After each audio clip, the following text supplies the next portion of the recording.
buenas noches a todos y gracias por estar aquí.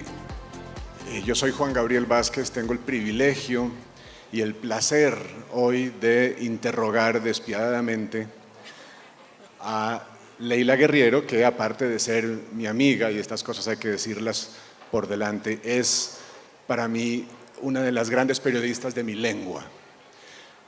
Claro, ahora nuestra lengua española nos juega una mala pasada y suena como si yo hubiera dicho una de las mujeres que mejores periodistas son. No, Leila es una de las grandes periodistas sin distinción de sexo. Es una de las grandes practicantes en nuestra lengua de lo que vamos a llamar el arte del periodismo. A Leila le encanta un cuento de una cuentista norteamericana, Lori Moore, que se llama Cómo convertirse en escritor. Entonces yo voy a comenzar por preguntarle a ella, ¿cómo te convertiste en periodista? Bueno, hola Juan Gabriel, hola a todos, gracias por la invitación, feliz de estar acá con un amigo y escritor exquisito. No sé qué he hecho yo para merecer esto, pero bueno, gracias. ¿Cómo hice para convertirme en escritora? Bueno, yo creo que como todo,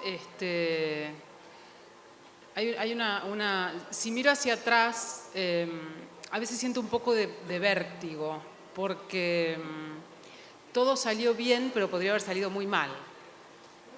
Creo que cuando uno tiene 17 años y te dicen que tenés que decidir lo que vas a hacer el resto de tu vida, es como una edad... Ya tener 17 años es lo peor que te puede pasar en la vida. Es una equivocación que uno no vuelve a cometer. Claro. O sea, excepto tener 16, que también es horrible, y 15 y 14. Pero que a los 17 te digan, bueno, ¿y ahora qué? Y no tengas una respuesta para eso. Es más fácil cuando la respuesta es, quiero estudiar, no sé, bioquímica, y tener, lo digo en serio, o sea, tener una vocación muy clara. Yo tenía una vocación muy clara que era querer escribir, pero no tenía la menor idea de cómo se hacía para llegar a hacerlo. Porque escribías de niña, llenabas cuadernos, leías muchísimo. Esto recuerdo que lo has contado en alguna parte. Sí, leí leí siempre desde muy chica. Leí incluso cuando no sabía leer. Quiero decir, escuché, que es como leer con las orejas. Gracias. Mis abuelos eran, tengo una mezcla muy rara, tengo abuelos árabes, alemanes e italianos, y todos los abuelos eran muy contadores de historias y otros muy lectores de historias. Entonces mi abuelo árabe me contaba lo que después descubrí que eran las historias de la Mil y una noche. Mi abuela me contaba lo que después descubrí que eran las historias de la Biblia. Mi otra abuela alemana me contaba los horrendos cuentos del Struwwelpeter y todo esto, que eran los cuentos para educar a niños alemanes. Y mi papá me contaba cuentos de Horacio Quiroga, de Lovecraft, y me leía mucho. Entonces, la pulsión lectora está desde siempre. Y desde chiquita empecé a escribir cosas muy vergonzosas, claro. O sea, poemas, cuentitos. Me acuerdo que a los chicos que me gustaban en el colegio, a mí me gustaba mucho un chico que tenía un nombre que me parecía muy feo, que era Ramón. Cuando yo era chiquita y tenía 8 o 9 años, los nenitos no se llamaban Ramón. Ramón era un nombre de señor de 40, que era como decir de 90 en aquel momento. Y entonces le escribí un verso a Ramón, parafraseando aquello de Becker, ¿no? Que diera por un beso, no sé qué cuánto. Y todo el curso... Pobre Ramón, caramba. No, pobre yo, porque no lo firmé, lo dejé en su sillita, y todo el mundo se dio cuenta que había sido yo, porque era la única imbécil que escribía poemas en el colegio. Entonces, pero bueno, también escribía cosas sin plagiar a Becker, por mi cuenta, que seguramente eran aún peores. Y mi momento favorito en el colegio, el primario, el secundario, siempre era el momento en el que la profesora o la maestra te daba un tema y te decía, escriban, qué sé yo, 40 renglones sobre el Día de la Independencia de la Argentina. Y yo feliz, la vaca, feliz, o sea, digo, lo que para el resto del mundo era una pesadilla, para mí era el momento más maravilloso del mundo. Eso hizo que, bueno, yo siempre seguía escribiendo, incluso de chica gané algunos concursos locales, provinciales y hasta nacionales de cuentos, cosa que había olvidado por completo hasta hace muy poco. Y lo natural era que mi futuro fuera un futuro de escritora. Yo sentía que lo que quería hacer era eso. Y la verdad es que no tenía idea, no sé si de cómo ser escritora. Y ese cuento de Lori Moore que vos mencionás me encanta porque empieza diciendo, primero, antes que nada, intente ser otra cosa, sí, cualquier otra cosa, sí, astronauta, lo que sea, pero otra cosa. Y yo sentía eso, sentía que la vocación era un poco una maldición, porque no sabía cómo, o sea, sabía cómo escribir, mal o bien, pero digo, tenía la vocación y creo que manejaba más o menos el lenguaje, pero en realidad lo que no sabía era cómo se hacía una vida con eso, cómo se ganaba uno la vida con la escritura. Sí. Y después me topé de frente con el periodismo y fue también muy casual, dejé un relato en un periódico, ese periódico lo publicó, conocí al director, el director me dijo que yo ya era periodista sin darme cuenta y me ofreció un trabajo. Y empecé a ser periodista y la ficción desapareció de mi horizonte. Fue como encontrar algo absolutamente impensado y que no era un premio Consuelo. Claro, esto sin pasar por ninguna facultad de periodismo ni nada. Claro. No, nada. En alguna parte cuentas una anécdota de cómo llegaste a la escritura de perfiles, que es el género que vamos a tratar de discutir e iluminar en esta conversación. Leila es, ahora te tienes que tapar un poco las orejas, pero es una maestra en el arte del perfil, que es uno de los géneros del periodismo narrativo más bellos y más prestantes. Entonces cuentas que en 1992 llegaste al perfil de una manera un poco particular. ¿Cómo fue eso? Sí, yo en realidad hacía algo que… yo empecé a trabajar en la revista de este periódico donde me dieron mi primer empleo y era una revista en la que todo el mundo quería escribir en ese momento. Muy bien escrita, pero también era un mundo intelectual un poco snob, digamos. Yo estaba feliz porque era como tocar el cielo con las manos. Era gente muy enterada, gente que leía el New Yorker. Yo no sabía decir ni "this is the table" en inglés, imagínate. Entonces, hacía lo que yo llamaba como, qué sé yo, artículos integrados, creo que lo llamaba. Entonces, un día llamo a un músico por teléfono y le explico que quiero entrevistarlo en 2 o 3 ocasiones, que además quiero hablar con su familia, con sus amigos, con sus conocidos, que mi idea no es hacer una nota, hablar con él 1 hora, irme y escribir un texto, que no es una entrevista pregunta-respuesta, que es un texto más complicado, más orgánico, más integrado, que la incorporación de voces que lo conocieran a él tenía que ver con meter testimonios que discutieran un poco su versión de su vida. Entonces, el tipo del otro lado me dice, lo que vos querés hacer es un perfil. Y yo me quedé y le dije, sí, claro. El tipo, bueno, curiosamente, en este momento, no voy a decir quién es, pero estoy haciendo un perfil de este músico que con los años se transformó en uno de los músicos de rock más impresionantes de la Argentina y de América Latina. ¿Y no vas a decir quién es? No, ahora no. Bueno, muy bien. De jodida que soy, nomás. Bueno. Y él fue el que me mencionó esta palabra por primera vez, digamos, porque sí es un tipo, él era uno de este círculo de consumidores culturales un poco snobs, digamos, y mencionó por primera vez esa palabra, ¿no? Que bueno, en la cultura sajona es muy usada, ¿no? Sí, pero para nosotros es como más raro. Y ahí descubrí que lo que yo hacía eran perfiles, curiosamente. Esos textos en los que partías de una entrevista, pero traías también datos biográficos encontrados de cualquier parte. Exacto. Y declaraciones de otra gente que hubiera conocido al personaje. Y todo eso tú lo llamabas texto integrado y resultó que eran los perfiles. Sí. Bueno. Sí, es como haber fabricado chicles sin saber qué decirle. Un caramelo gomoso que no se consume mientras uno lo mastica. Ah, un chicle, sí. Pues en este género, en el género del perfil, Leila ha escrito textos extraordinarios de tamaño cuento, pero también de tamaño libro. Uno de ellos, el más reciente, creo yo, es Una historia sencilla, que es una especie de perfil de un bailarín de un baile típico del interior de la Argentina. Esa crónica es una maravilla de su género. Todo esto se enmarca, el perfil es una especie, digamos, dentro de un género que nos hemos acostumbrado a llamar periodismo narrativo.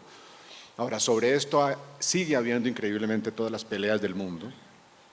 No nos aclaramos sobre qué es el periodismo narrativo. Llevamos más o menos desde que Tom Wolfe en los años 60 se inventó la idea de incorporar en el periodismo los recursos de la novela, pero seguimos peleando, seguimos discutiendo qué es y qué no es el periodismo narrativo. Leila ha escrito, bueno, tiene un libro entero que se llama Zona de Obras, en el que reflexiona sobre todas las aristas posibles de lo que es y no es el periodismo narrativo, de lo que es y no es un perfil, de cómo se hacen estas cosas. Explícanos, y me incluyo, cómo es tu visión del periodismo narrativo, cómo se come esto y de dónde y cómo se hace hoy en día. Y luego al final nos cuentas por qué se está haciendo también en Latinoamérica. Mira, yo creo que esta cosa del periodismo narrativo, a veces me parece que todas estas definiciones que damos y todo son un poco como para de consumo interno, o sea, cuestiones que por ahí revisten como un interés impresionante para los periodistas, y a mí sí me parece que es muy importante que eso se discuta, porque el solo hecho de mentar a algo con un nombre como periodismo narrativo le da entidad, ¿no? Lo transformamos en algo que podemos nombrar, que podemos discutir. Ahora, cuando yo le tengo que explicar esto a una persona que no pertenece como al nicho, digamos, lo que digo siempre es que lo que yo hago, lo que yo creo que hago, que es esto, el periodismo narrativo, es el equivalente a un documental, que yo creo que todo el mundo habrá visto algún documental alguna vez en su vida, solo que escrito. Es exactamente lo mismo. O sea, cuando uno escribe un texto de periodismo narrativo, se toma una enorme cantidad de tiempo para hacer el reporteo, que es lo mismo que hace un documentalista. Se toma una enorme cantidad de tiempo para recoger imágenes, testimonios. ¿Con qué fin? Con el fin de poner la cámara en distintos lugares, de poder tener una enorme cantidad de escenas después a la hora de montar ese texto, o sea, de no tener una escena estática. Así como el documentalista va con su cámara a buscar climas y atmósferas, un periodista narrativo también sale con su grabador a buscar no testimonios de una persona, no. Si yo tuviera que hacer un perfil tuyo, por ejemplo, seguramente en algún momento conversaríamos acerca de cómo ves la literatura contemporánea latinoamericana, pero yo estaría al principio mucho más interesada por preguntarte, por ir a tu casa, ver cómo vivís, preguntarte por tus padres, por qué hacían ellos, por cómo se conocieron entre ellos, por dónde naciste, por cómo era la calle de donde naciste. No voy a buscar el testimonio, no solo voy a buscar el testimonio. Como un documentalista con todo ese material, un periodista narrativo realiza a la hora de escribir un montaje. Como al documentalista ese montaje, al periodista narrativo le toma mucho tiempo, no es simplemente sentarse y escribir en un día. Y un texto de periodismo narrativo es un texto que tiene como un documental bien logrado, o mal logrado, porque también hay muy malos textos de periodismo narrativo. Primero, la intención, creo, de ser una versión casi definitiva de eso. O sea, yo creo que un periodista narrativo, si no tiene, en realidad es una ambición que debería tener cualquier narrador, ¿no? Pero creo que si no tiene la ambición de hacer un texto de referencia, o sea, que yo haga un perfil de Juan Gabriel Vázquez sin que sea definitivo y que nadie pueda volver a escribir una línea sobre vos sin leer ese perfil. Esa es como la ambición horrenda, confieso, de base, cuando uno encara un perfil o un texto de periodismo narrativo. digamos, más allá de esa ambición, el texto tiene que estar repleto de una atmósfera, de un clima, de diversas texturas, de información. Básicamente tiene que tener una enorme cantidad de información y cada una de las frases, así como cada una de las escenas del documental, tiene que estar puesta al servicio de la narración, o sea, que aporte algo, que aporte clima o que aporte información, que aporte un dato, que aporte una textura. Si no, siento que no debería estar. Entonces, en definitiva, una crónica, un texto de periodismo narrativo o un perfil dentro de ese género es eso, es un documental, pero los que escribimos no tenemos la imagen, no tenemos el sonido, pero tenemos las palabras que pueden convocar imágenes, que pueden convocar sonidos. Eso sería, creo. Sí. Y hay esta especie de auge de este género en Latinoamérica, que para mí es extraño porque el periodismo narrativo comparte esta característica con el cuento como género.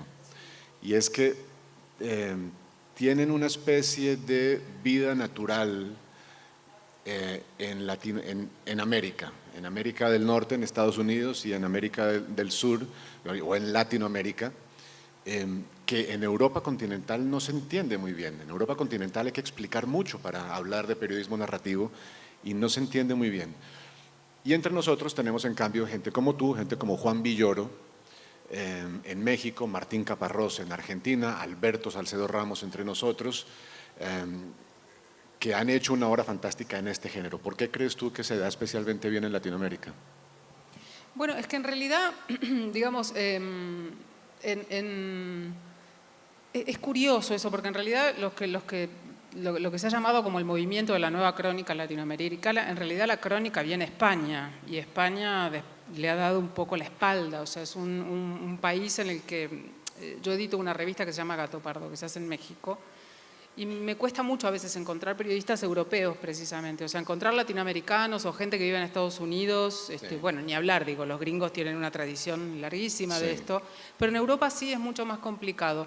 Yo en algún momento llegué a pensar que podía tener que ver con que realidades tan conflictivas como las nuestras, latinoamericanas, requieren a lo mejor de miradas que sean capaces de desentrañar esos hilos tan complejos y traducirlos en un texto que resulte claro para el lector. Sí.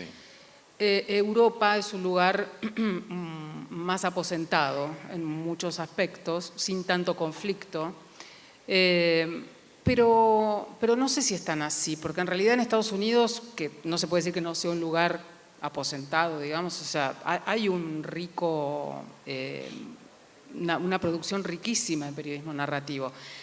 Yo creo que esa respuesta más para un sociólogo, y que para dar una respuesta cabal hay que hacer lo que creo que un periodista no debe hacer, que es como hablar sin tener datos, ¿no? Sí, sí. No puedo. Hay muy buenos periodistas narrativos que han hecho, por ejemplo, hay una periodista francesa que se llama Florence Aubemas, que a mí me gusta muchísimo. Escribió un libro, de hecho, que está traducido al español. Hizo algo como periodismo de inmersión, digamos. O sea, se hizo pasar por una persona que no tenía un sueldo. A lo Gonzo, digamos. Un poco a lo Gonzo, sí, pero de una manera muy, muy fina, muy elegante. A mí el periodismo Gonzo no me interesa nada. Y ella lo hizo de una manera muy fina. En la crisis 2008-2009 en Europa canceló sus cuentas bancarias y se fue a vivir a lo que encontrara, digamos, durante un año. Y el libro es muy interesante precisamente porque también pone en primer plano un poco se sintió muy miserable ella después al terminar, porque sintió que había engañado a un montón de gente. Sus mejores amigas, que en ese momento eran las empleadas domésticas, las señoras que limpiaban el ferry, qué sé yo, le hablaron y le confiaron cosas a una persona que no era ella, digamos. Entonces, digo, hay proyectos interesantes como una revista que se llama Reportaje, que sale en Alemania. Hay algunas cosas interesantes, pero cuesta mucho. Ahora, el motivo exacto por el cual pasa esto no lo podría decir cabalmente. Sí sé que en algún punto, en especial España, que es el único país que conozco más a fondo en términos periodísticos, sí, parece haberle dado un poco la espalda a esto. Y existen, a pesar de que existen oasis como la revista 5W, como la revista Hot Down, como la editorial Libros del K.O., que publican solo no ficción, que Anagrama tiene toda una colección dedicada a las crónicas, pero en los medios es muy difícil encontrar crónicas y buenos periodistas. Los buenos periodistas como Ander Izaguirre, Gaby Martínez parecen estar más abocados a la producción de libros, ¿no? Sí. Y casi siempre crónicas de viaje. Dices que no te gusta el periodismo gonzo y eso me parece que va un poco al centro de tu poética. Entonces quiero preguntarte sobre eso. El periodismo gonzo es una forma del reportaje que comenzó a bautizarse así, digamos, en los años 70, y que consiste básicamente en que el periodista no es un observador y un testigo que cuenta lo que ve, sino que se mete en el centro de la acción y participa de ella y modifica el relato. Sin decir que es periodista. Sí, sin decir que es periodista, que es muy importante. Mientras tanto, para Leila es muy importante la idea de, como ella misma lo ha puesto, ser una mosca en la pared. Explícanos un poco esa filosofía, la idea de, como dices en alguna parte, bueno, quiero que me expliques estas tres cosas que dices. No. Dices que el periodista debe preguntar como si no supiera, esperar como si tuviera tiempo y estar allí como quien no está allí. ¿Cómo es eso? Sí, en verdad yo creo que hay una cosa, a ver, a mí lo que no me gusta del periodismo gonzo es precisamente esa parte de no decir que uno es periodista. Y ir a ver, como ocupar digamos, jugar el rol de ser una persona que uno no es. Porque uno nunca puede tener la representación psíquica exacta de lo que significa ser un obrero viviendo con el salario mínimo, a pesar de que Andrés Felipe Solano hizo un libro fantástico con eso y que me parece muy, muy admirable, digamos, pero hay un punto en el que uno no puede tener dimensión absoluta de lo que significa para el otro su propia vida. Y creo que la vida del periodista es ponerse en el lugar del otro, pero hasta un punto, digamos, es tratar de hacerse esa representación sabiendo que existe el límite de que nunca vas a poder ponerte en el lugar del otro. Y mi manera de hacerlo, de averiguar cómo es ese estar en el lugar del otro, es tratar de desaparecer.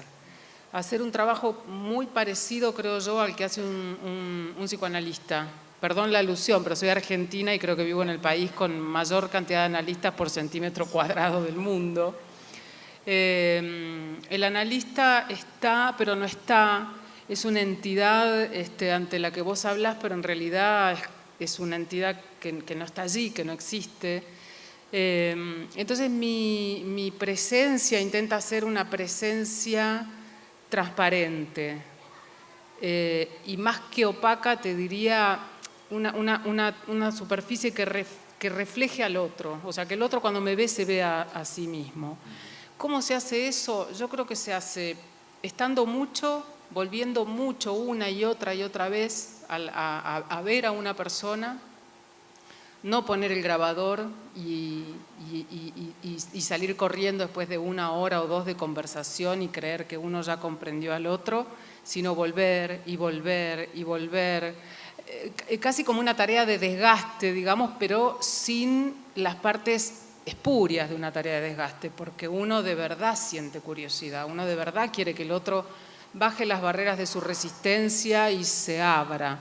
Y la única forma de que eso suceda es tener una escucha atenta, me parece. Hay técnicas, por supuesto, técnicas muy concretas, digo. Desaparecer implica no llegar a la casa de una persona vestida con una minifalda por acá y con una frutera a lo Carmen Miranda en la cabeza, digo, o sea, tener una presencia discreta, ser una persona modesta, o sea, no entrar en competencia con tu entrevistado.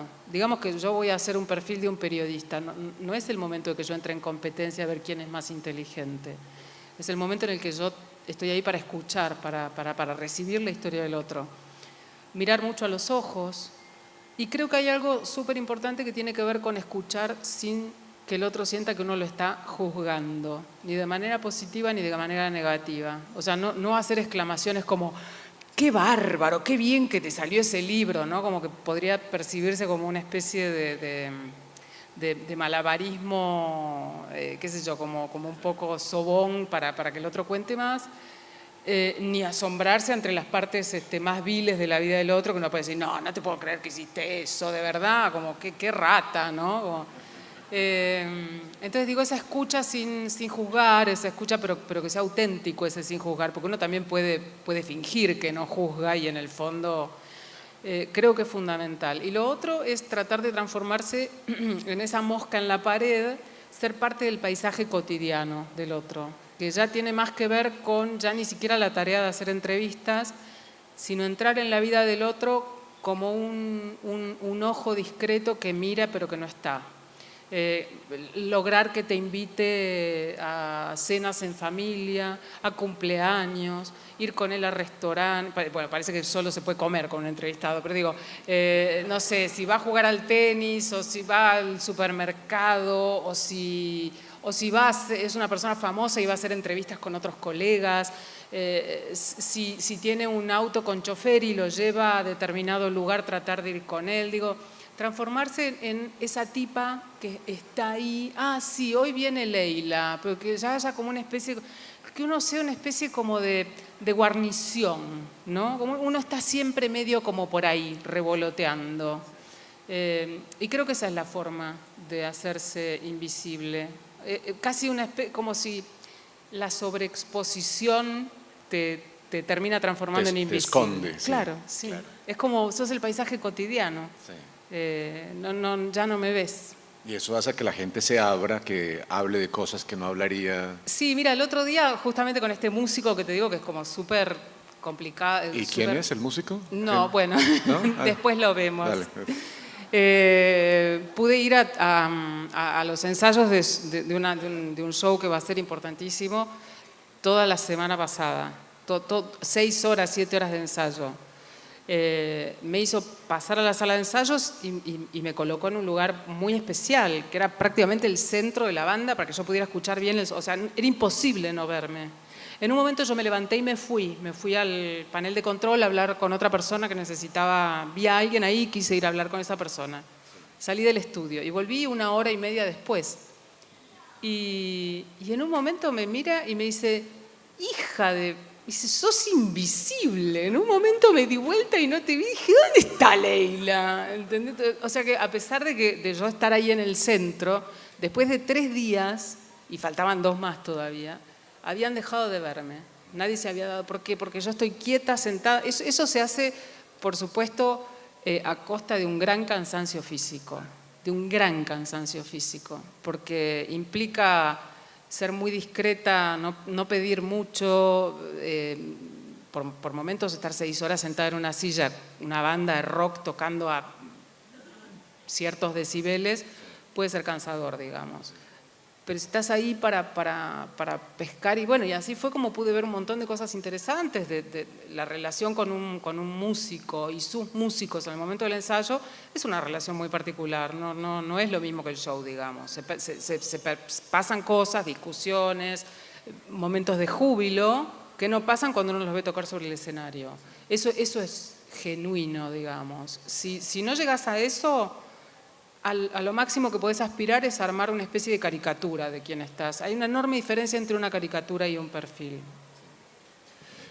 Estás hablando de un músico, pero también has hecho perfiles de figuras culturales como Alsina Tevenet o de poetas como Idea Vilariño, la gran poeta uruguaya.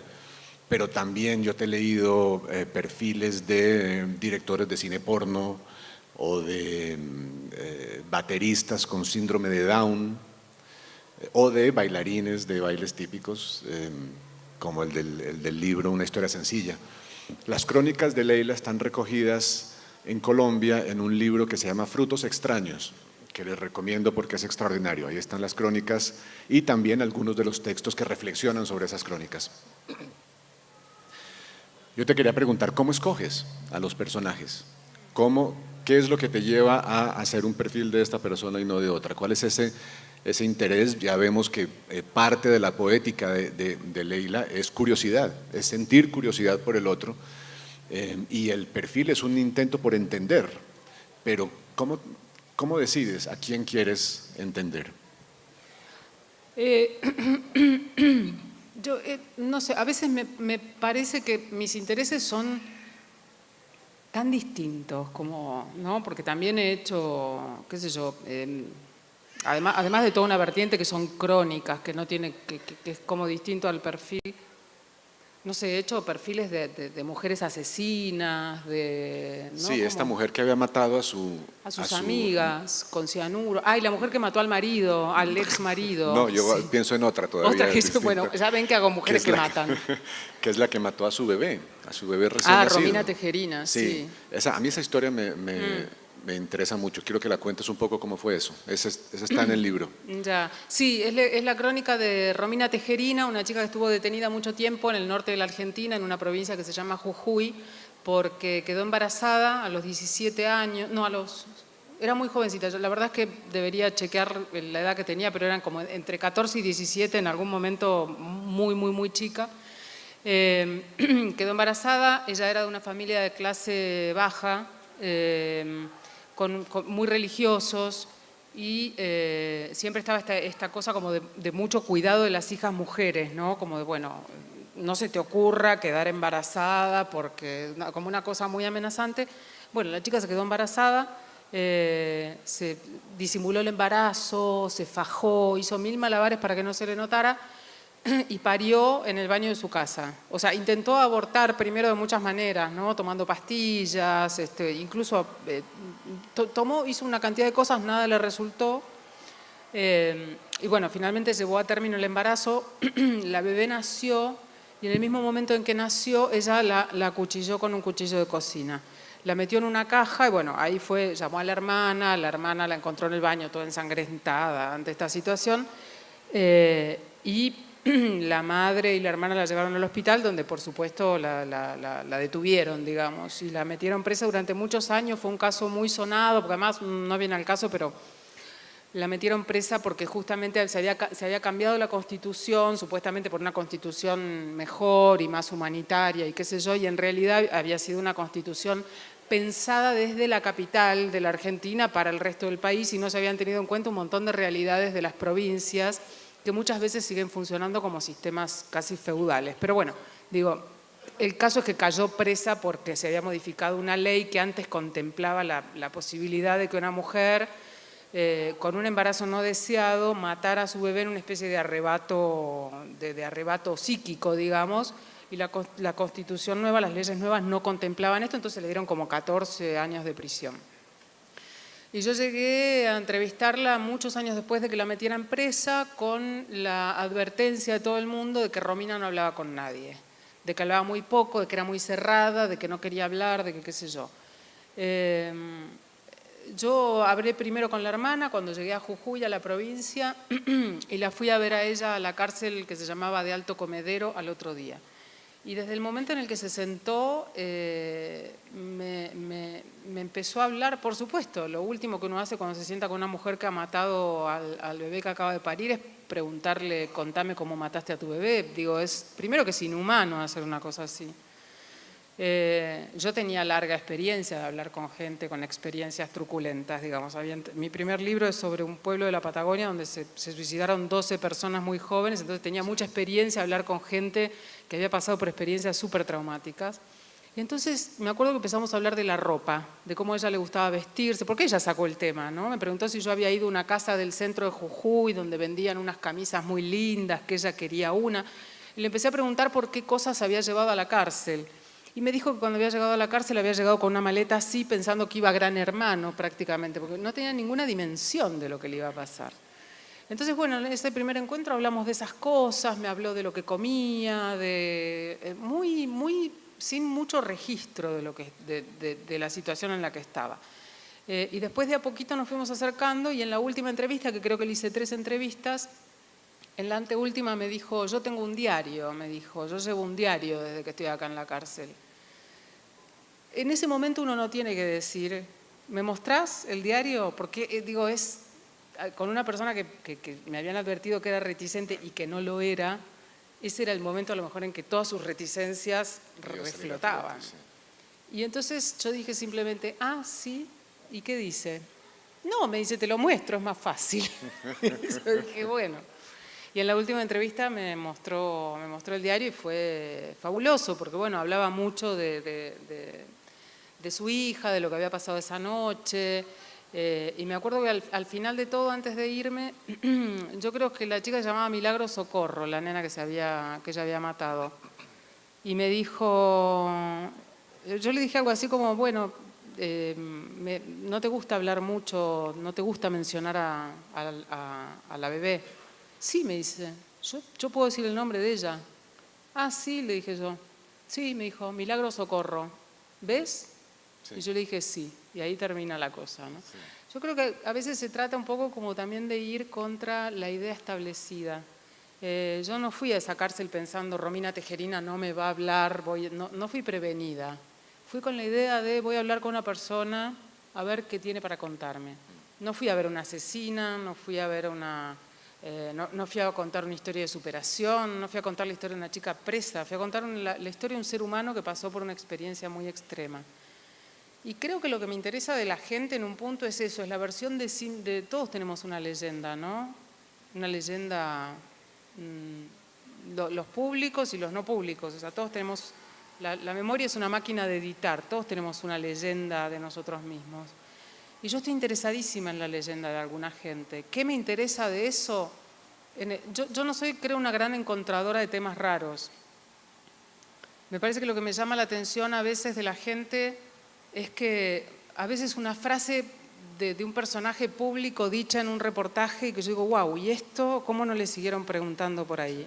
Eso fue lo que me llevó, por ejemplo, a escribir el último libro que escribí, que todavía no se publicó, y que es un perfil de un músico clásico, de un intérprete de piano, que es un señor argentino, uno de los mejores pianistas del siglo XX. Él en un momento le había dicho a un periodista, en una nota que le habían hecho, en un suplemento que se llamaba ADN en La Nación, que él sentía que él tenía que ser un buen espejo para que la música pasara por él, y que eso lo decía de una manera muy bella, ¿no? Porque era una frase de Leonardo da Vinci, qué sé yo. Y me pareció una frase hermosa de la sensibilidad de alguien para contar en qué consiste el trabajo del intérprete, ¿no? Que si uno se pone a pensar es bastante, un intérprete que no compone, por ejemplo, como raro, o sea, ser un vehículo, ¿no? Es como, por un lado es estar al servicio de, y por el otro uno sabe que pianistas como Marta Argerich o Daniel Barenboim son unos tipos con un ego gigante, si no nadie se sienta en una sala ante 2000 personas y toca el tercero de Rachmaninoff, porque es un asesinato de pianistas eso. Y bueno, y esa frase me llevó a este hombre. Fui a hacerle un artículo, con la idea de hacer un artículo, y estuve 9 meses entrevistándolo. Entonces lo que te lleva a alguien a veces, o siempre, es una gota de, una especie como de cosa medio deforme y rara en el discurso de alguien, que vos decís, ¿y esto qué hace acá? Una disonancia, digamos. Sí, en él. como una falla en el electrocardiograma. Vos decís, ¿y esto? Y ahí vas. Y a veces no hay nada y a veces hay cosas como esto, que descubrí un universo, es un hombre del siglo XIX viviendo en el siglo XXI. ¿Y cómo fue el caso de el bailarín, que es el personaje de Una historia sencilla? ¿Cómo llegaste a él y cómo salió el perfil? Tamaño libro. Sí, lo de Rodolfo González Alcántara, que es el muchacho este que baila malambo, en realidad yo fui a contar el Festival de Malambo de la Borde. El malambo es un baile argentino que es un zapateo muy, muy acelerado, muy complicado porque consiste en una serie de pasos que se llaman mudanzas, como secuencias, ¿no? Y entonces lo que se hace hacia un lado se tiene que hacer exactamente hacia el otro, lo cual parece fácil de decir, pero intenten escribir con la mano izquierda los que son diestros y con la mano derecha los que son zurdos, ¿no? Es muy difícil. Tenemos un cuerpo que no es idéntico de un lado y del otro. Entonces yo leí un pequeño artículo en el periódico, en el diario La Nación, con un título que decía: los atletas del malambo se preparan para competir. Yo sabía que el malambo era un baile folclórico. Usualmente es un baile que se baila en las fiestas de fin de año de los colegios. O sea, lo que uno ve es una porquería y como interpretado por unos nenitos que hacen pipipim, una cosa espantosa, con los bigotes pintados con corcho, ese tipo de espanto. Pero nada más que eso. Y me llamó la atención la palabra atleta y competir, porque digo, ¿qué tiene que ver el atletismo, o sea, la preparación física atlética y la competencia con el malambo? Leí el artículo que firmaba un colega que sabe mucho de folclore, que se llama Gabriel Plaza, y contaba que este festival era el festival de música folclórica más secreto y más prestigioso de la Argentina, que era una especie como de mundial de malambo, como las Olimpiadas del malambo, que el que se consagraba como campeón nacional de malambo nunca perdía ese título. No existe el título de ex campeón. Una vez campeón, sos campeón toda tu vida. Me llamó la atención que se llamaran campeones, como si te dijeran el campeón nacional de novela negra. No existe semejante cosa aplicada a un... y además el artículo decía una cosa que me estremeció, y es que una vez ganado el Festival de Malambo, el máximo galardón, ninguno de los ganadores, ninguno de los campeones podía volver a competir en una competencia de malambo nunca más en su vida. Nunca más. Eso me pareció tremendo, porque es como si a uno le fueran a, no sé, te dan el Cervantes o el Nobel y te dicen, la condición es no vuelve a escribir, ¿no? Es como... entonces digo, todas estas cosas me llamaron la atención. Guardé el recorte y creo que 2 o 3 años después de haberlo guardado, me decidí, hablé con la persona de prensa del festival y fui al pueblo con la idea de contar el festival. Y otra vez, parece que todo en mi cabeza, cuando todo se transforma en libro, pero empieza por un artículo. Entonces fui con la idea de hacer un artículo sobre el festival en general. Yo no sabía nada de malambo, no tengo idea de la danza, tomé clases de tango durante un tiempo en mi vida y abandoné cuando se me empezaron a deformar los pies. Dije, yo quiero mucho a mis pies y me gustan mucho, y dije, esto no me va a pasar a mí. O sea que de danza, nada. Y pasó, es un festival que se realiza durante una cantidad de horas demencial, comienza a las 7 de la tarde y termina a las 5 de la mañana, esto durante 8 días.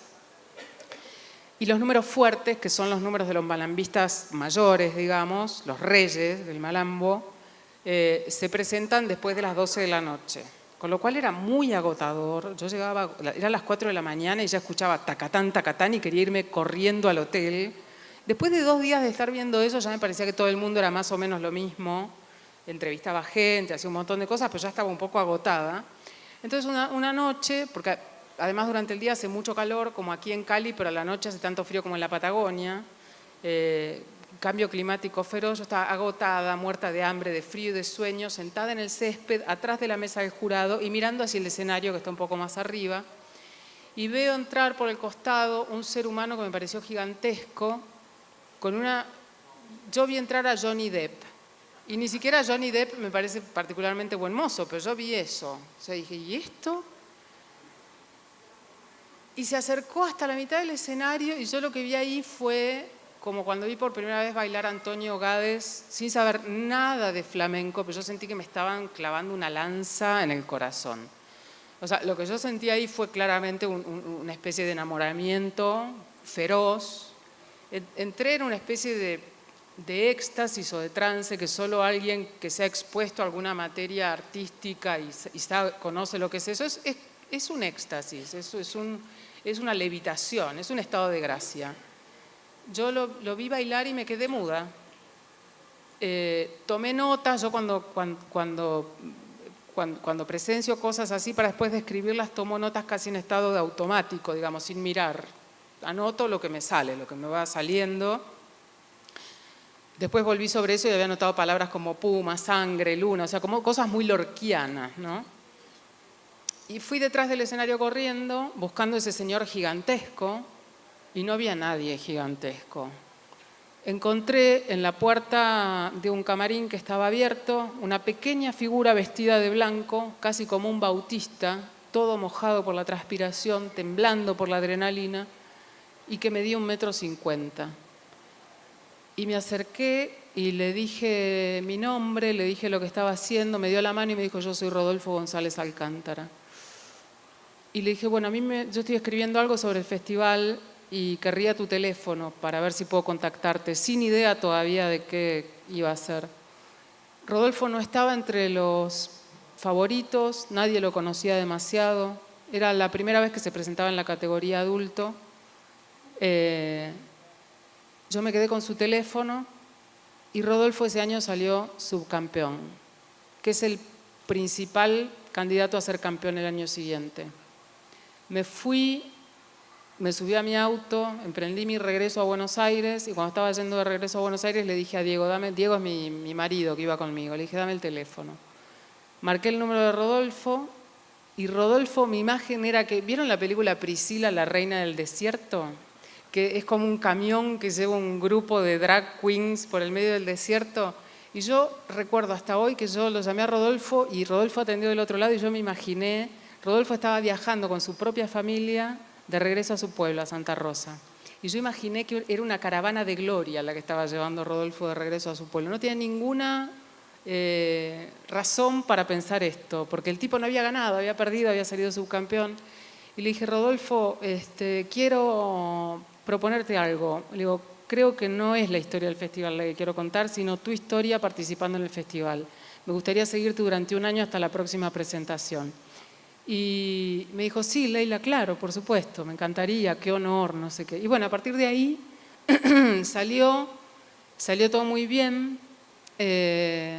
Y solo cuando habían pasado 9 meses de entrevistar a Rodolfo, de ir a su casa, de seguirlo, de verlo entrenar y todo, le dije, yo estoy loca. Porque había invertido una enorme cantidad de tiempo en un caballo que yo no sabía si era ganador. No era el favorito, era el subcampeón, pero de vuelta no tenía una gran trayectoria, pero lo seguí. Y con el tiempo supe que para Rodolfo también esto había sido una presión enorme. Y digo, los dos nos jugamos mucho en eso, porque el ojo de un periodista, aunque sea un ojo discreto, siempre es un ojo que te mira y que te pone presión. Es como si alguien te estuviera contemplando escribir una novela que querés presentar en un premio X, o sea, la presión que tenés es enorme. Y creo que hubo momentos de un odio disimulado por parte de Rodolfo, pero fue tan caballero que no me lo dijo nunca. Entonces, saber por qué yo lo miré, creo que en este caso es porque no pude hacer otra cosa que mirarlo, porque él se subió al escenario y me hizo bajar la cabeza. O sea, me dijo, acá estoy. Y bueno, eso. Y bueno, y yo aposté a dejarlo mirarse, digamos. Porque podría haber dicho, no, bueno, sigo por el camino seguro, que es contar la historia del festival. ¿Qué problemas éticos encuentras en ese trabajo? ¿Te preguntas hasta dónde me puedo meter? ¿En qué momento estaré cruzando una línea? Por otro lado, ahí todavía persiste una idea en muchos lectores de que el periodismo narrativo es ese lugar donde alguna cosita de repente el periodista puede inventar, ¿no? Para mejorar la escena, para mejorar un diálogo. ¿Cómo te haces esas preguntas? Los temas éticos del periodista. Sí, no, me parece que hay muchas cuestiones relacionadas con la ética. Inventar, meter una cosita, no, digamos, porque es periodismo, porque son hechos. No, ese es como mi límite, o sea, no inventar, no, nada. Siempre hay una cuestión de mirada. De pronto uno puede leer el libro de Laborde y decir, bueno, pero tampoco es para tanto, no hay tanta épica en esto, el festival es aburrido. Bueno, esa es mi mirada, eso es lo que yo vi, ¿no? Eso no se puede pasar por el tamiz de decir, a ver, hagamos una encuesta, a ver si Leila mira de manera épica, etcétera. Pero sí hay algunas cuestiones. Una vez que una persona me permite meterme en su vida, yo no pido permiso para nada. El límite me lo tiene que poner el otro. Suelen ser personas adultas, con lo cual asumo que el permiso es absoluto hasta donde me quieran dejar entrar. Uno sabe hasta dónde exponerse, pero yo no los cuido nunca.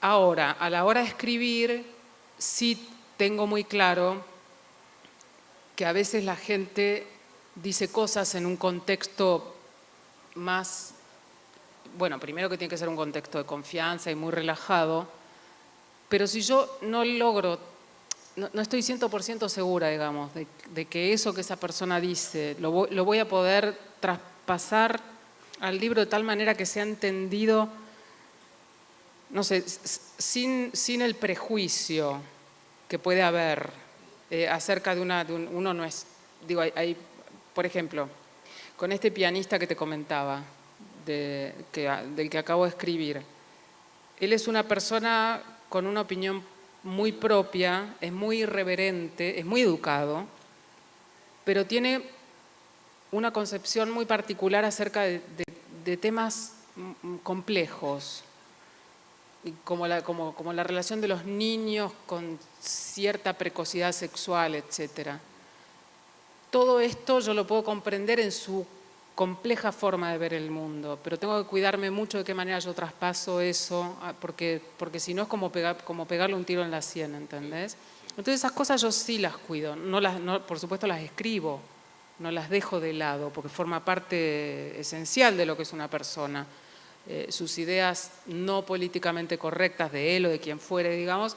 Entonces sí trato de tener ese cuidado, no trato, lo tengo, me puede salir mal, pero sí le pongo empeño a eso, a que así como yo escucho al otro sin el prejuicio, sin el tamiz de lo que debe ser, sé que el mundo no es un mundo ideal y sé que la gente muchas veces lee lo que quiere leer. Entonces le pongo como mucho cuidado a esas partes, digamos. Yo siempre me acuerdo, una vez hice un perfil de un pintor que se llama Guillermo Cuitca, que es un pintor genial. Y en un momento, después de haberlo entrevistado, no sé, 10 veces, creo, estuve 3 meses haciendo ese perfil, yendo a su casa. A él empezó a pintar, o sea, se dio a conocer con mucha fuerza en el año 1982 y de ahí en adelante, con una serie de pinturas impresionantes, y era muy, muy joven, tenía poco más de 20 años, y lo llamaban el joven Cuitca. Y aparecía, bueno, en algunas revistas o en algunos programas, así como un joven muy angelical. Y en esa serie de entrevistas que hicimos, en un momento me empezó a contar que todos esos cuadros los había pintado bajo efecto de la cocaína, que empezaba a tomar a la mañana y terminaba a tomar a la noche mientras ponía Paint It Black de los Rolling Stones y pintaba como un desaforado. O sea, que de esa imagen de joven angelical, para mí me daba igual, digamos, por mí, si era capaz de pintar esos cuadros, que tomara, qué sé yo, no sé, pintura para autos. Pero, digamos, cuando yo escribí, lo escribí tal cual él me lo había dicho. O sea, no hubo un momento como... Él estábamos conversando y me dijo, vení que te quiero mostrar unas cosas, vamos arriba a seguir tomando este café arriba, qué sé yo, estábamos hablando ahí. Y en ese momento, entre el café con leche y la media luna y el cuadro y qué sé yo, me dijo, sí, no sabés, ese piano que estaba... Le pregunté de dónde había sacado ese piano y me dijo que ese piano se lo había dado en parte de pago, un dealer que él tenía, qué sé yo. Y ahí salió como la conversación. Fue una cosa muy natural.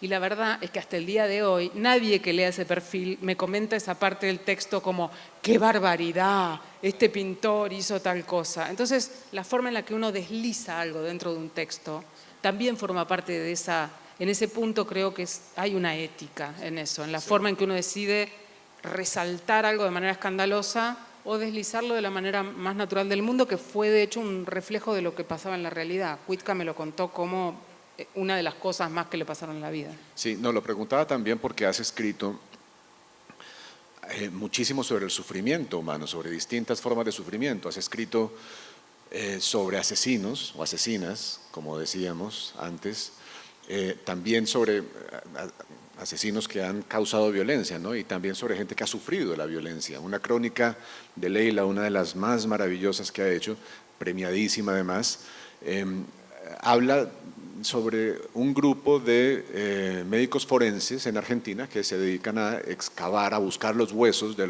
las víctimas de la dictadura. ¿Qué es más difícil para ti o qué diferencia hay entre escribir sobre quien causa la violencia y escribir sobre quien la sufre? ¿O cómo lo manejas esto? Tu relación con el sufrimiento que está involucrado en una crónica. Sí, creo que en un punto, o sea, hay un por supuesto es mucho más, yo haciendo esa nota de los forenses, de los antropólogos forenses que vos comentabas, aprendí mucho respecto de la forma en la que hay que contar la otra parte, la parte de los victimarios.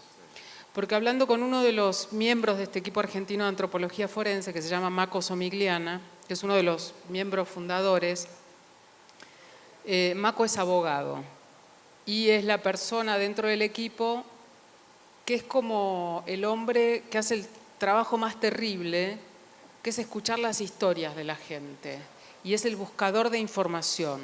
Entonces, con los años se ha constituido en el interlocutor de todo aquel que tiene algo para contar. Cuando vos estás investigando crímenes de una dictadura, hay mucha gente que tiene cosas para contar, muchas víctimas, pero también muchos victimarios. Y Mako habla con todos y es una tumba, nada sale de él. Pero quiero decirte que él habla con los que serían los buenos y con los que son muy malos y que tienen información que puede servir. Entonces, hablando con Mako, que fue el más esquivo de todos para dejarse entrevistar, un día me dijo, estábamos hablando de cómo le resultaba a él este oficio, digamos, ¿no? Entonces yo le preguntaba si él podría dejar de hacer lo que hacía y me decía, sí, por supuesto. Me dice, yo sueño con el día en el que pueda dejar de hacer esto. Y yo le dije algo así como que entonces te afectó. Sí, me dice, por supuesto, de ninguna manera que se pueda publicar. Y empezamos a hablar del bien y del mal y en un momento me dice, hay algo que hay que entender para hacer este trabajo que yo hago. Dice que las cosas no son completamente buenas ni completamente malas. Que la gente buena también tiene costados malos, me dice, pero hay una pastilla que es mucho más difícil de tragar que esa. Y es que la gente mala también tiene costados buenos. Y esto que es tan obvio, tan evidente, tan etcétera, a mí se me apareció como una revelación. Y creo que se me apareció como una revelación porque me lo dijo una voz muy autorizada. O sea, me lo dijo un tipo que habló con gente muy, pero muy, muy siniestra. Entonces, creo que a la hora de contar a los malos, a los siniestros, esa visión de que el otro no puede ser completamente malo, me parece mucho más interesante que ir a contar el monstruo. Y trato de hacer eso, de no contar el monstruo, porque contar el monstruo es fácil en un punto y es tranquilizador. Que no, es otra especie distinta de nosotros que no nos podemos convertir en eso, digamos. Y además, claro, es algo completamente reconocible. Una persona monstruosa es alguien que no baja a la mañana en el barrio en el que yo vivo a comprar el pan o a pasear el perro. Y digamos, en todos nuestros países hemos convivido con seres completamente siniestros que bajaban a pasear el perro y a comprar el pan y a la tarde se iban a torturar a una persona con picana eléctrica sobre una plancha de acero. Esto es lo que pasa, eso es un malo, digamos, un ser que tiene mujer, hijos y que es el mejor abuelo de sus nietos y que lo adoran y que, como el Mamo Contreras, un siniestro chileno, y que organiza la policía secreta de Pinochet el resto del tiempo y que manda a torturar gente y matar gente y desaparecer gente y descuartizar gente, etcétera, etcétera. Entonces digo, yo siempre a la hora de contar un malo tengo eso en cuenta. Pero, por supuesto que todo se trata de una cuestión de regulación, digamos. Uno no puede, todo perfil tiene que tener un equilibrio. Los patrones del comportamiento de una persona son muchos y es como cuando estás regulando los distintos canales de una consola musical, cuando estás grabando. No todo tiene que estar pegado allá arriba porque si no, no se escucha nada. Y en el caso de hacer un perfil de una persona buena o mala es lo mismo. Hay algunos patrones de conducta que tienen que ocupar más espacio que otros, pero creo que lo más inquietante en el caso de contar a los victimarios es contar precisamente, seguramente no serán los patrones de conducta que ocupen el 80% de la personalidad de esa persona, pero sin duda van a ocupar un lugar, un 20%, digamos, y me parece que son los más inquietantes. Saber que el Mamo Contreras era el tipo que no es un perfil que haya escrito yo, por cierto, sino que lo hizo Juan Cristóbal Peña en Chile, saber que es un tipo siniestro, que hizo un montón de barbaridades, pero que también era un señor que se preocupaba por regalarles los mejores juguetes a sus nietos y que sus hijas lo adoran y que estaba preso hasta el último momento, pero que lo iban a cuidar a la cárcel y que lo querían muchísimo y qué sé yo. Me parece que deslizar esos rasgos humanos, de hecho, transforma a la gente en gente real, lo cual, si un perfil de un siniestro tiene algún sentido, también es ese, ¿no? Es como contar lo siniestro que los rodea y no transformarlo en caricatura, en ciencia ficción. Creo que en el caso de los buenos y de los malos siempre se trata eso, como de contar todo, no solo, no hacer encajar. O sea, a mí me encantaría que la gente fuera puramente mala, así le puedo romper una botella en la cabeza, digamos, ¿entendés? Pero saber que hay costados más humanos los transforma en gente más temible todavía. Quiero terminar preguntándote por algo que discutíamos aquí ayer sobre las redes sociales, sobre el nuevo mundo que nos rodea por las transformaciones digitales. Hablamos ayer de mi profunda antipatía por las redes y lo que siento yo que son los problemas que han causado nuestro comportamiento de ciudadanos y para nuestras democracias. Y todo eso ha afectado el periodismo de maneras muy directas y yo creo que ha cambiado la manera en que se hace el periodismo.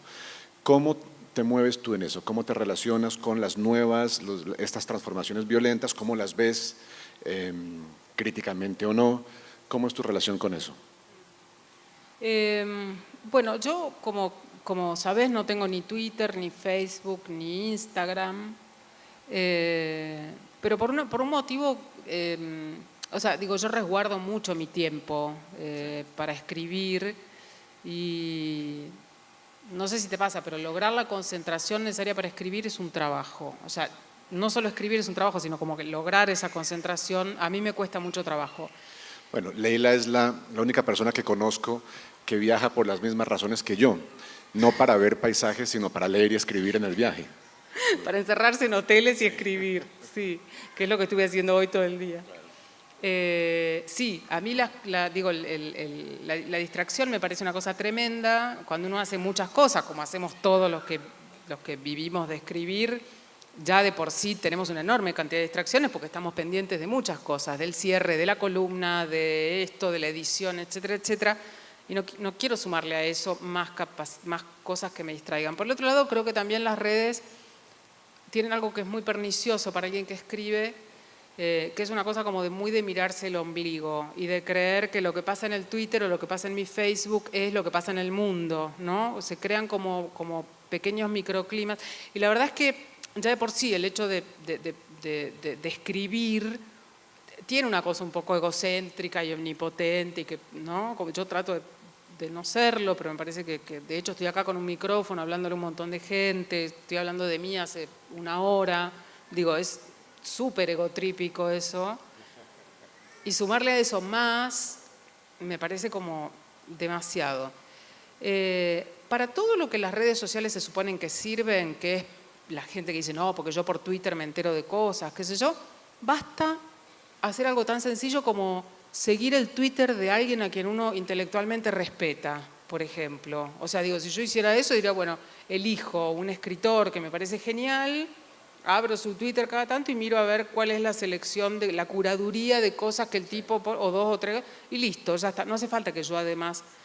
Por otra parte, me parece también que uno no tiene tanto para decir todo el tiempo, ¿no? Yo tengo poco para decir. De hecho, esta mañana hablábamos del hecho de que estaba escribiendo una columna y digo, o sea, no sé qué decir, porque de decir cosas todas las semanas y todos los meses uno ya siente que se le vacía un poco la cantera de la imaginación. Entonces, digamos, como que para mi propio uso no le veo mucho. Y sí veo que, digamos, hay gente que las maneja con cautela y con mucha gracia, pero sí me parece que, por lo menos en el oficio periodístico, se han transformado, yo creo que le han sacado mucha solidez al oficio periodístico. Me parece que incluso la forma el movimiento natural que existe en una red social, que es como rápido, ya, pronto, etcétera, ha sido asumido por el oficio periodístico como algo que debe ser así, digamos. O sea, ya no nos importa llegar mejor, sino llegar más rápido, porque Twitter llega más rápido. Entonces, pero los periodistas no somos Twitter, digamos. parecemos habernos olvidado un poco. Hoy, por ejemplo, en los diarios es muy común ver que te ponen una noticia y abajo ves y dice fuente Twitter. Dices, ¿cómo fuente Twitter? Es como decir fuente, qué sé yo, caramelo bazooka, ¿entendés? Es como una demencia. Fuente Twitter. Fuente como, bueno, no sé, Internet. ¿Viste que hay gente grande que dice lo leí en Internet? Como que Internet es un diario. No. Entonces digo, eso me parece muy terrible y me parece que todo lo que tiene que ver con, ya de por sí vivimos en una sociedad como súper individualista, que se mira el ombligo todo el tiempo. La literatura es un reflejo de eso, digo, las miles de vertientes de la literatura del yo, ¿no? Que en ocasiones son buenísimas, digamos, pero hay como una cosa de yo, mí, me, para mí, me parece, yo digo, yo...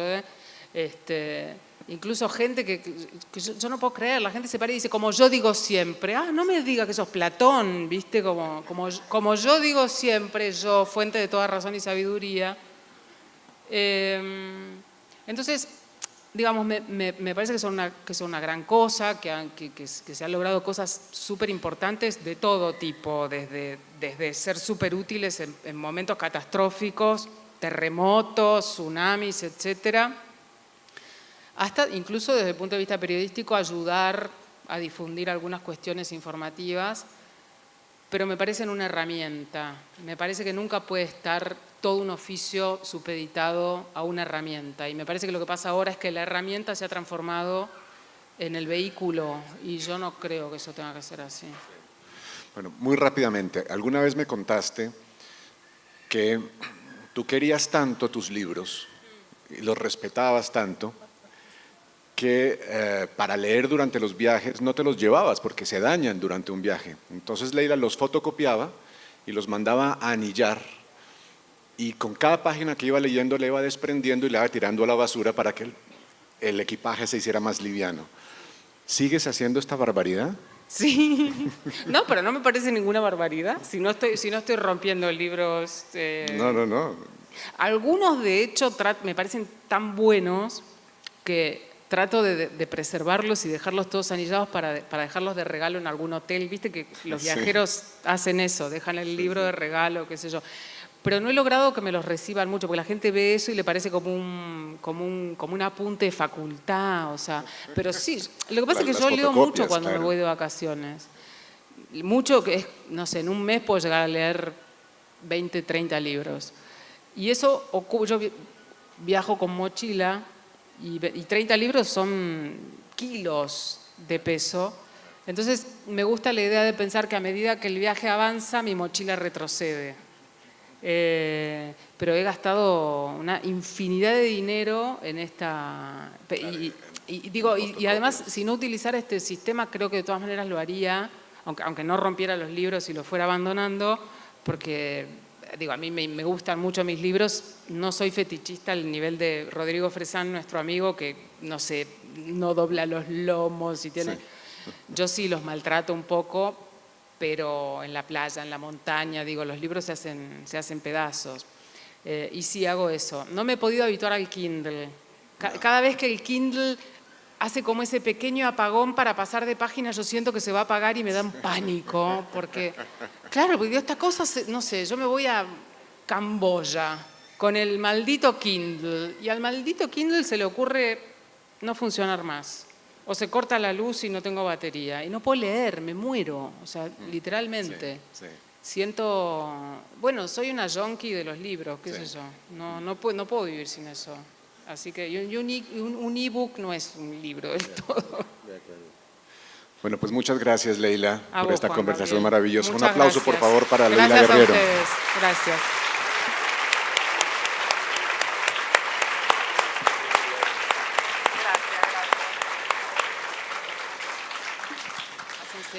Me dicen que tenemos tiempo para 3 preguntas. Por favor, si ustedes están interesados, aquí hay una. Muy rápida, eso pareció una subasta. Y ahí hay otra. Muy bien. ¿Quién da más? Buenas noches para todos. Leila, en uno de tus artículos en El País encontré una pregunta y quería hacértela. La pregunta es, si no pudieras releer más que un libro el resto de tu vida, ¿cuál sería? Si no, ¿yo escribí eso? ¡Qué desastre!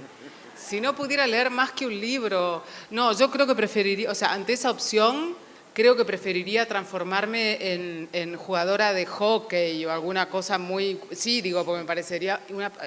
aún el libro que más me gusta en el mundo, no podría ser capaz de leerlo. Digo, y hay libros que he leído 15, 20 veces, pero cualquier cosa, con esa premisa, cualquier cosa se transforma en una pesadilla, ¿eh? Es lo mismo que a un cocinero le digas el único plato que de aquí a la muerte. O sea, nada, prefiero morir de anorexia.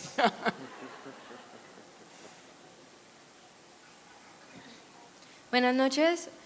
Hola Leila, mucho gusto. Soy Natalia Marín. Soy estudiante de periodismo, de hecho, y la admiro, la uso como referencia para mi forma de escribir. Pobre, bueno, gracias.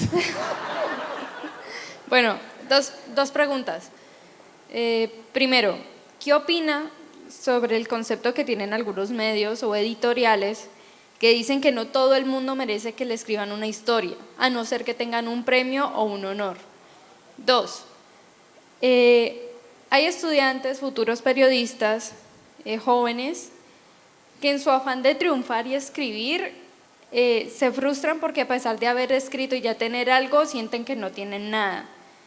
No entendí lo último que dijiste. ¿Se frustran porque qué? Se frustran porque a pesar de que ya han escrito algo, así sea lo más mínimo, de todas maneras sienten que no han triunfado o no tienen nada. Entonces se olvidan de vivir para continuar escribiendo. ¿Qué le recomienda a esos jóvenes? ¿Qué pregunta tan rara la última? Bueno, a ver, no, sí, porque digo, si alguien se olvida de vivir para escribir, pero después se frustra, o sea, si se olvida de vivir para escribir, bien, hay una gran diferencia entre vivir y publicar y vivir entre escribir y publicar. No es lo mismo escribir que publicar, escribir y vivir de escribir, etc. No, en cuanto a lo primero que decías, yo tampoco creo que todo el mundo tenga una historia para contar, ¿eh? Yo huyo como de la peste de la gente que dice, ay, si yo te contara mi vida escribirías un libro. Eso es como que digo, bueno, estoy apurada, me dejé la leche en el fuego. Claro, ¿viste? Porque es como todo el mundo piensa, no creo que todo el mundo tenga una historia para contar. Sí me parece que hay otra cosa que pasa, que es que hay muchas historias que sí vale la pena ser contadas y que los medios no les dan cabida, o nosotros mismos los periodistas no las miramos porque nos parece que son historias poco interesantes, digamos. Hay como una sobreproducción de historias relacionadas a veces con el escándalo o los conflictos, etcétera, etcétera, otro montón de historias que no, relacionadas con cosas a veces tan hermosas como la ciencia, por ejemplo, que no las miramos. No creo que todo el mundo tenga una historia para contar. Me parece que es una visión un poco naif de la vida, esto de creer que todo el mundo tiene una gran historia. Tiene que haber una singularidad. Si no hay singularidad, no hay historia.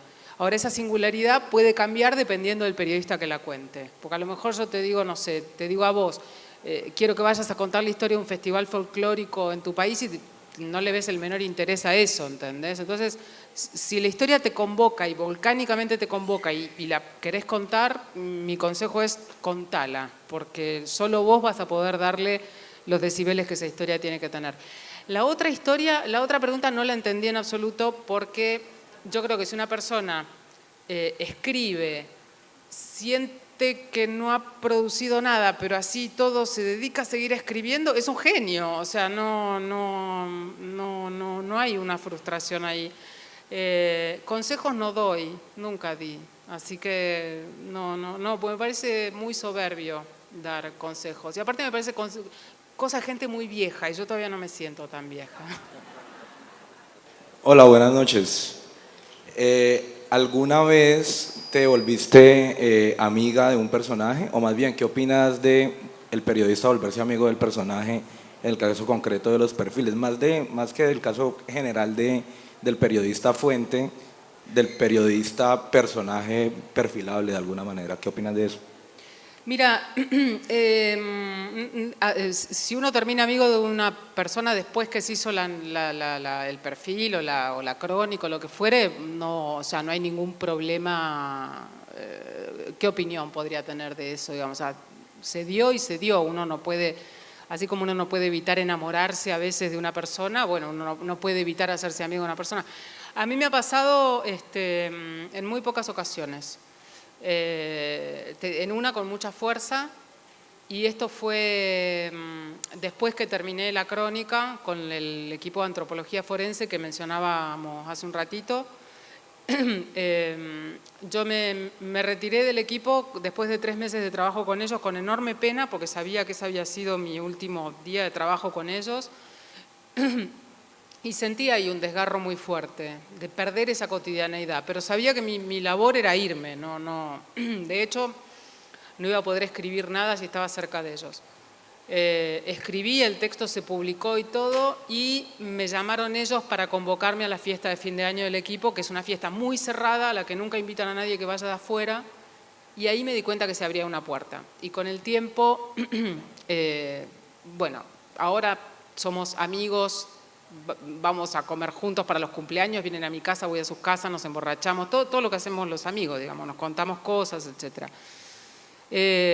Con otra gente sigo manteniendo relación cercana, a Rodolfo no lo considero que sea un amigo, digamos, pero es un sujeto por el cual yo me voy a interesar el resto de mi vida, el protagonista de Una historia sencilla, y hablamos seguido y nos vemos 1 o 2 veces por año.